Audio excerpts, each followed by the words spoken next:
a vida. Ninguém chega ao Pai senão por mim.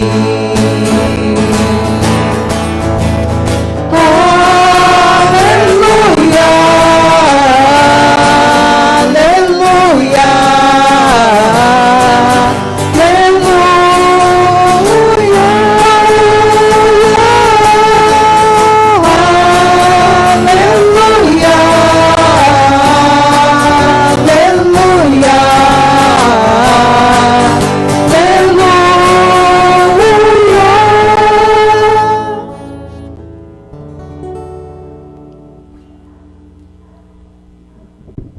Eu sou o caminho, a verdade e a vida.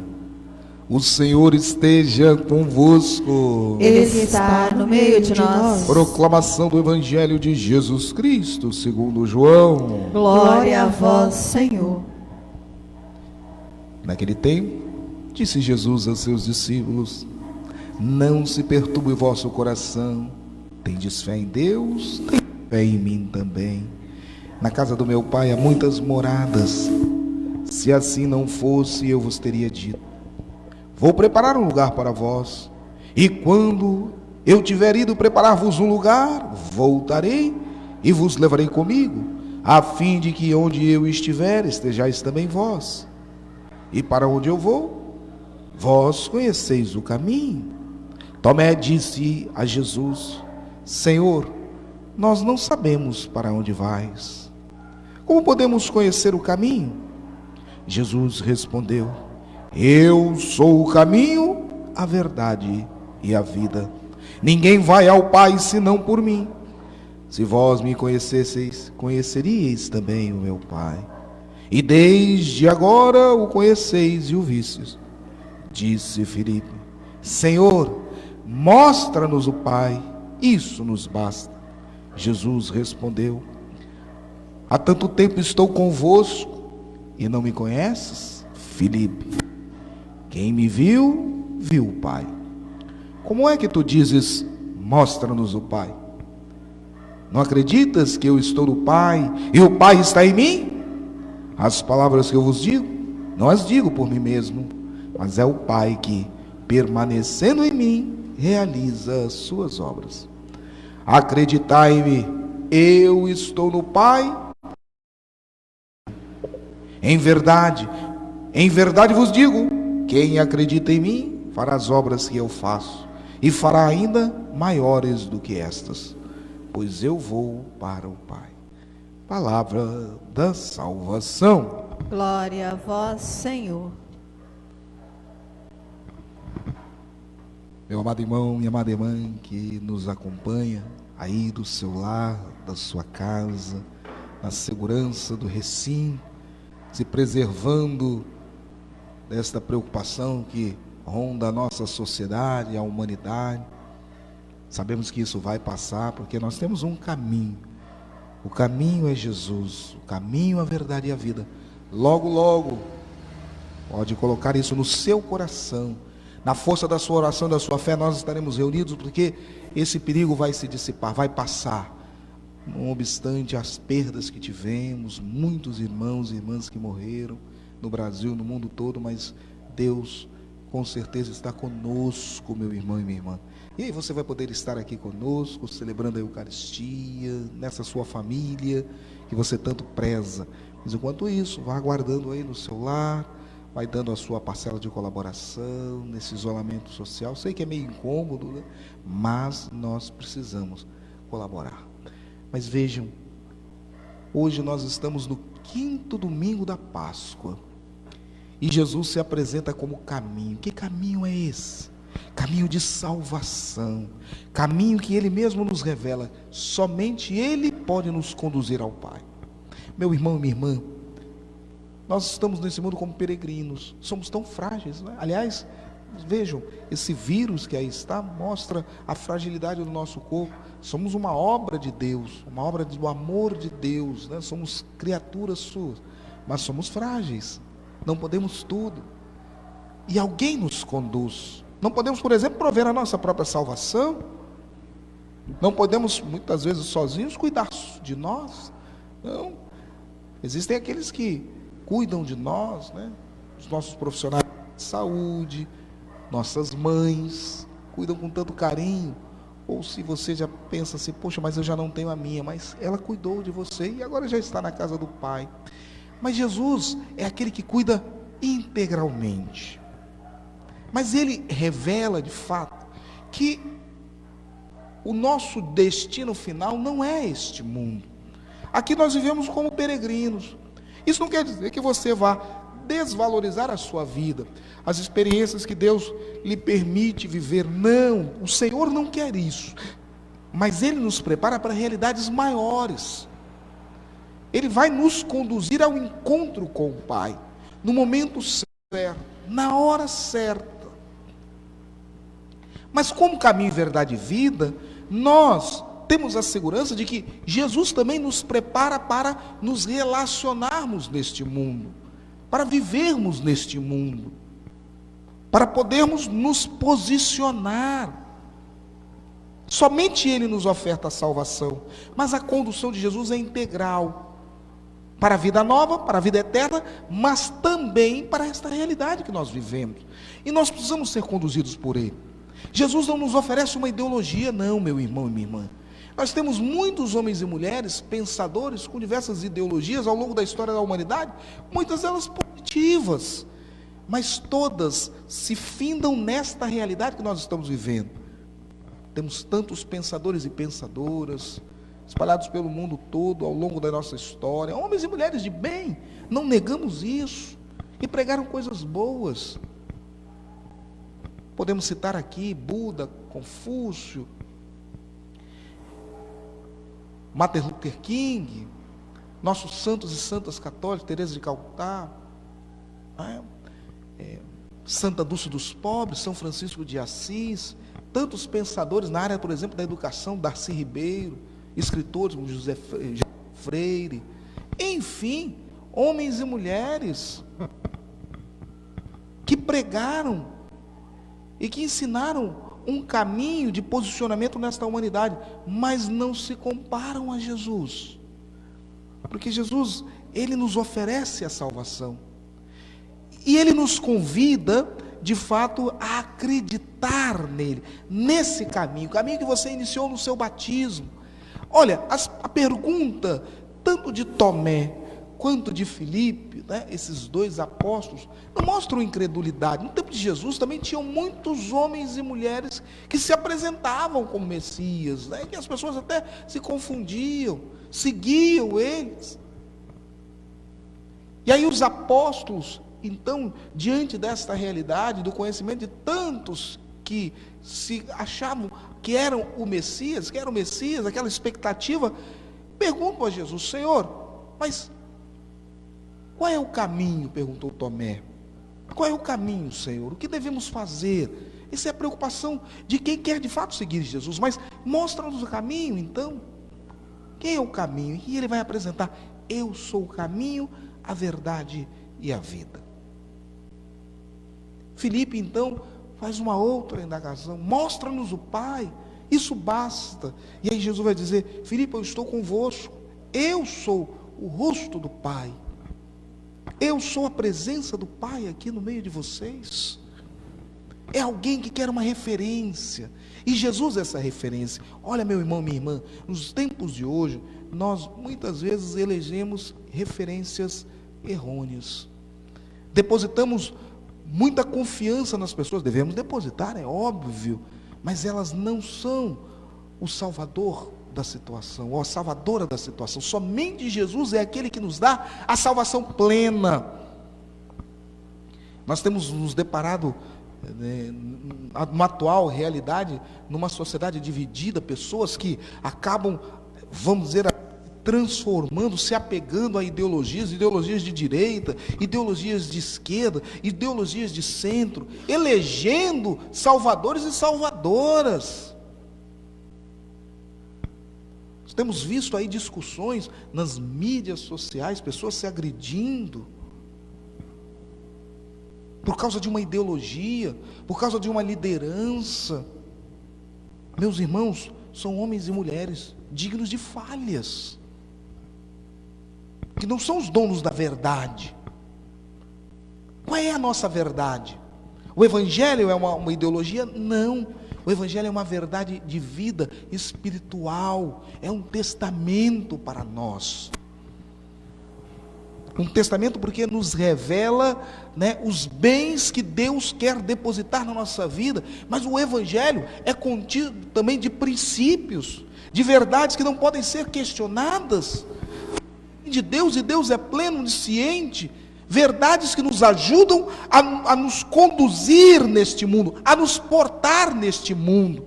E às vezes nós nos apegamos a uma ideologia de um partido político, de uma corrente filosófica, elegemos verdadeiros ídolos, idolatramos homens e mulheres como os donos da verdade. Não, somente o Senhor pode e deve ser a verdade absoluta da nossa vida. Não que as ideologias não sejam permeadas de coisas boas. O que é a ideologia? A ideologia é um conjunto de pensamento, de ideias, aplicáveis à nossa realidade. Muitas não são nem aplicáveis, é bem verdade.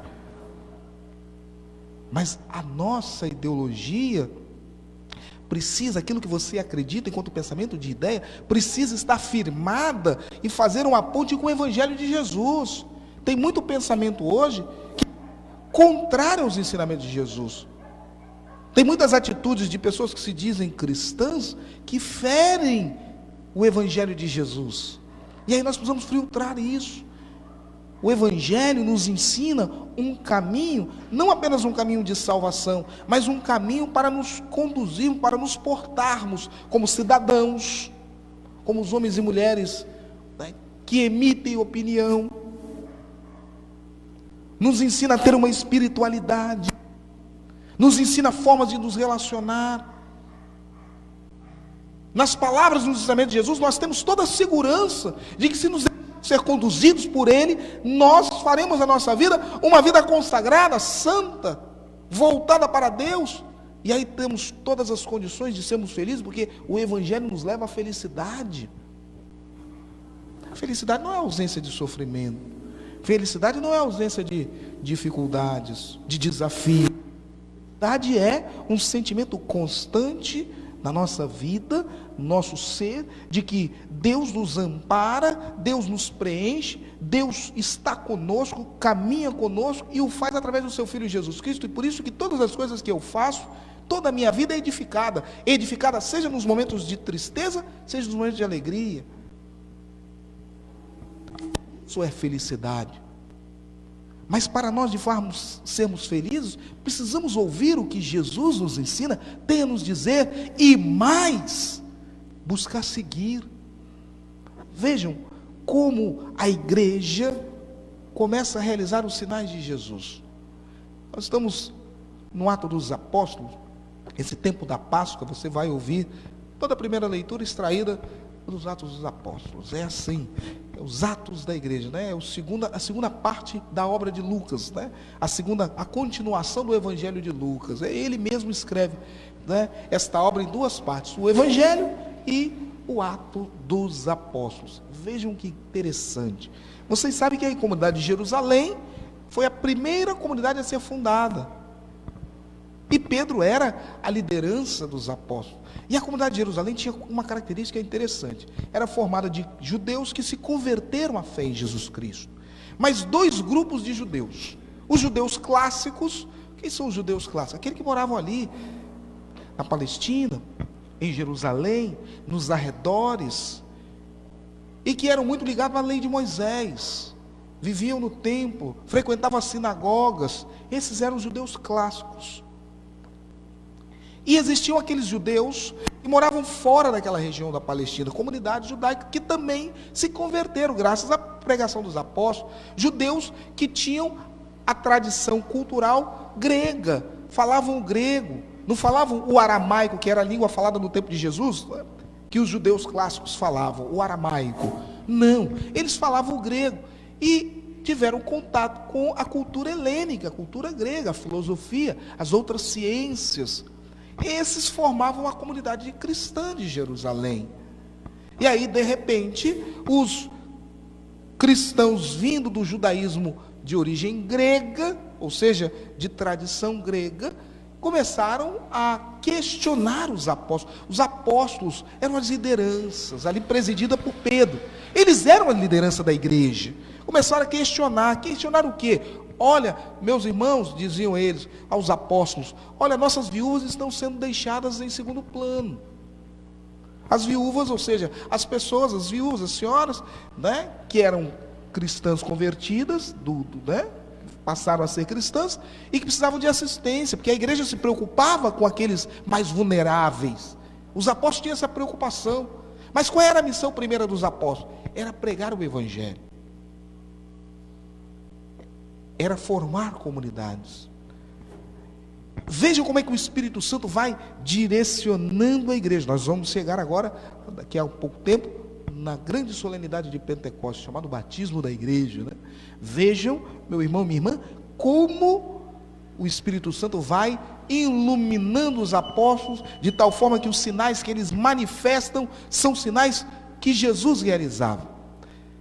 Pedro então toma a palavra, e os outros apóstolos vão dizer assim, olha, não é possível que nós deixemos de pregar a palavra, de formar a igreja, mas vocês vão escolher entre vocês 7 homens de sabedoria, homens valorosos, equilibrados, ponderados, lideranças no meio de vocês, e nós vamos impor as mãos, aquele rito da tradição do Antigo Testamento, vamos impor as mãos que a comunidade mantém, a igreja mantém até hoje, e vamos transmitir os dons do Espírito Santo para que essas pessoas possam dar assistência, né, às viúvas, aos mais humildes, ou seja, ser o nosso braço de caridade, de amor para com estas pessoas, para que nós continuemos vivendo aí a nossa dimensão missionária e pregar a palavra de Deus.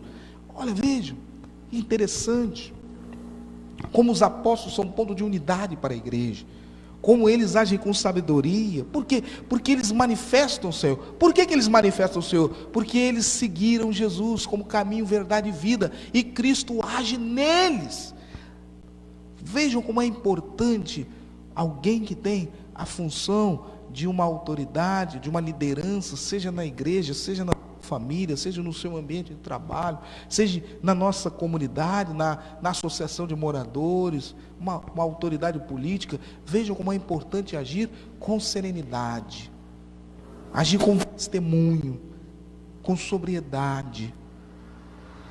Os apóstolos, percebendo que de fato aquela reclamação tinha fundamento, logo institui diáconos para servir a igreja.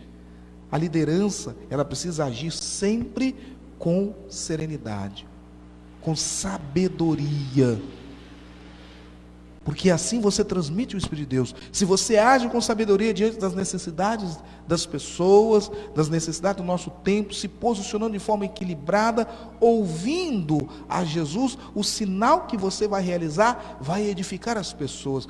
Os apóstolos fizeram um bem maravilhoso, escutaram o clamor da igreja. É necessário partilharmos essa responsabilidade.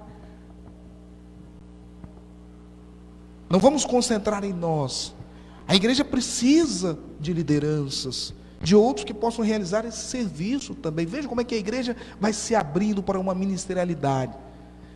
Muitas vezes você pode ser chamado pelo lugar que você ocupa, você que às vezes é pai, você que é mãe, você que às vezes na sua repartição tem uma função de guiar, de orientar as pessoas, é chamado a dar soluções para muitos problemas.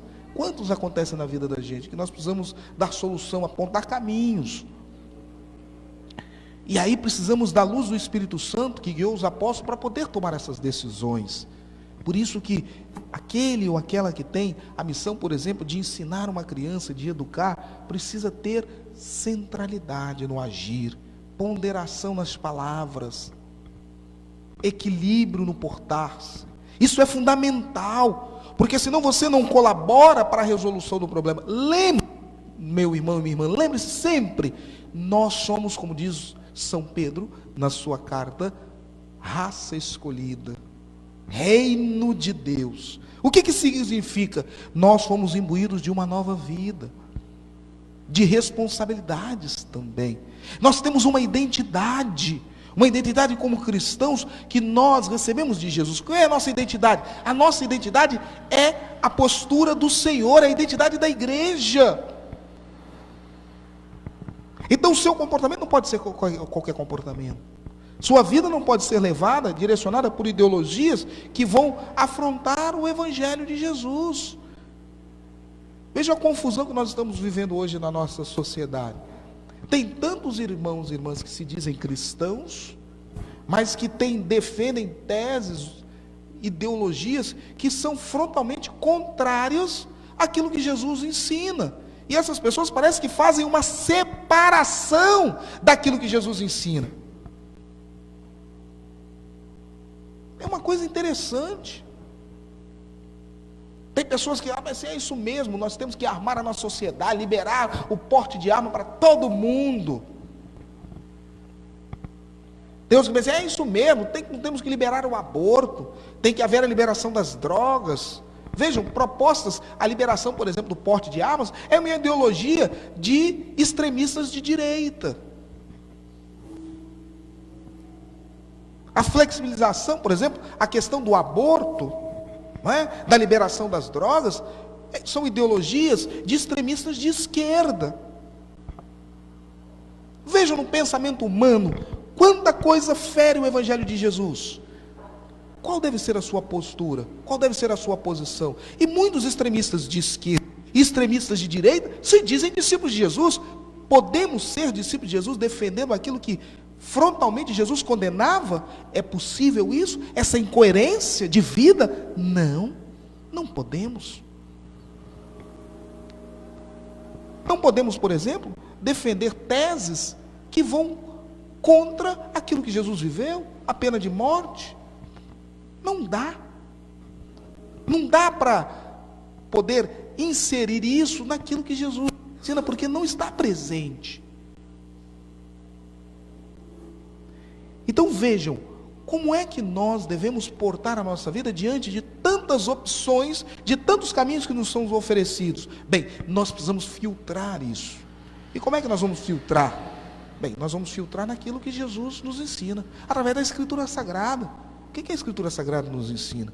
O que o Evangelho de Jesus nos revela? Opa, isso aqui não está de acordo com aquilo que Jesus me ensinou. Isso aqui foi condenado pelo Senhor. Bem, se você o tem como caminho, verdade e vida, você já sabe qual é a sua posição. A minha posição é a posição de Jesus. Porque somente Ele me oferece a verdadeira felicidade. Porque somente Ele me traz a salvação. Ter Jesus como caminho, verdade e vida, meu irmão, minha irmã, não é simplesmente ser batizado. Ser batizado é você iniciar esse caminho, mas é dar testemunho dele. E olha, nesse mundo nós somos chamados toda hora a dar testemunho do Senhor. Qual é o nosso testemunho? Quem é aquele que nós depositamos a nossa esperança? São em homens? São em mulheres? Ou é aquele que pode nos salvar? É aquele que nos ama, sem igual. Não podemos nem comparar. É o Senhor. Ele é o nosso caminho. Continue na caminhada do Evangelho. Continue no caminho do Evangelho. Olha, pode ser que alguém vai vos oferecer um projeto de vida que seja mais atraente. Não se engane, não. Se alguém pedir para que você se desvie do caminho do Senhor, rejeite esta pessoa. Ela não anda na luz, ela não anda das trevas. Mas as pessoas não vão dizer assim, olha, renuncia a Jesus. Elas não vão chegar para nós e de forma clara fazer isso. Elas vão nos propor atitudes, princípios que não estão em consonância, em comunhão com aquilo que Jesus nos ensina. Ah, não, vamos fazer isso. Todo mundo faz. Não, você é único para Cristo. E lembre-se, se você o seguir, se você o amar, você irá manifestar sinais tão grandes como Jesus manifestou. Sabe por quê? Porque o Espírito dele está em você. Não há outro caminho para nós, meu irmão. Pode ter caminhos que tentem até nos seduzir, mas o nosso caminho nós sabemos qual é. E não tem outro nome, senão aquele que amamos, aquele que fazemos tudo por Ele, aquele que queremos manifestar ao mundo, o nosso Senhor Jesus Cristo. A Ele, eternamente, possamos dar glórias e louvores. Louvado seja o nosso Senhor Jesus Cristo. Para sempre seja louvado. Que o Senhor esteja convosco. Ele está no meio de nós. Abençoe-vos o Deus Todo-Poderoso, Pai, Espírito Santo. Amém. Uma boa noite, boa semana e dia em paz. E que o Senhor vos acompanhe e permaneça Graças no seu lar.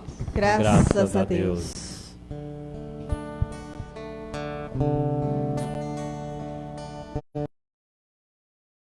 Quem é essa mulher tão formosa, vestida de sol? Quem é como arrebol? Quem é essa mulher coroada com estrelas do céu? Quem é essa mulher de sorriso meigo, doce como mel? É Maria, a mãe de Jesus. É Maria, a Senhora da Luz. É Maria, a mãe de Jesus. É Maria, a Senhora.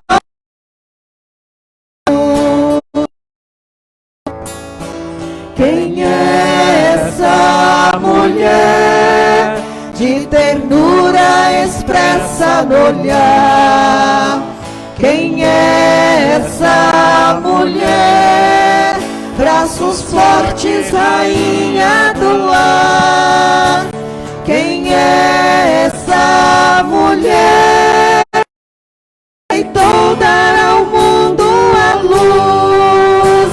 Quem é essa mulher que carregou em seu ventre Jesus? É Maria, é Maria, a mãe de Jesus.